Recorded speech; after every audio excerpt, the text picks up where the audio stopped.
Gwen producer Hero, producer wa Massive kandi agiye nyuma y'igishongoro binje munonga twamushara hariyo nakora. Yo Hero, what's up? Good. Chechiriho. Chimukere fit. Odyankore Media TV ntukurano hotere ngoma. Ni hawo kufumbire muzika? Wano nyini. Ikintu cyo kirungu cyo muziki. Tukubasa kuzikiza. Niyo gorodi yawe. Yeah. Nogamba Chiro. Nyine shonga yo. Ukatandika ryaro muziko? Umuziki kabutandika production katandika 2015. Chintu ko cinema experience 2015 nibwo natandika.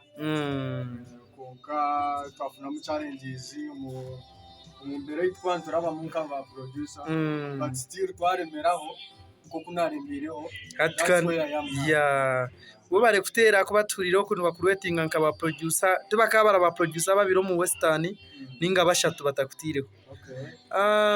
Production ukagishomera mu ningo kashomera heru nko kutwara entura abadoni bara muninga abandi bona bakaje nyonjo mupambani nikaenda kubentinga za America kwega production konka it's just gathering of knowledge kihoko ukashanga kagita banyimo kihamecha ukashanga wambe ke kintu cyazarevu konka nyonjo mwana bombe don't planning akwa interview y'amana Ankore Media TV kandi Beazini nwarije kwasaganya ati twakusharaho kace chap twajanga tukubuzeho buzo buke engome zotire niwe zo kweka kasengo mibire zo kujoteze ngoma ninzu recommending ninke hane nimwe ya Megaton Field Marshal Noha ya veturi binji still Megaton Field Marshal arindizo mumamba mbajeta follow me babeta ba Scratch Entertainment ariyo nezindi nyinji nke ya Jack Kazire ya Ishongwire n'umwana mbamweta Strong Heart abakakuroga nayo ni hit by the way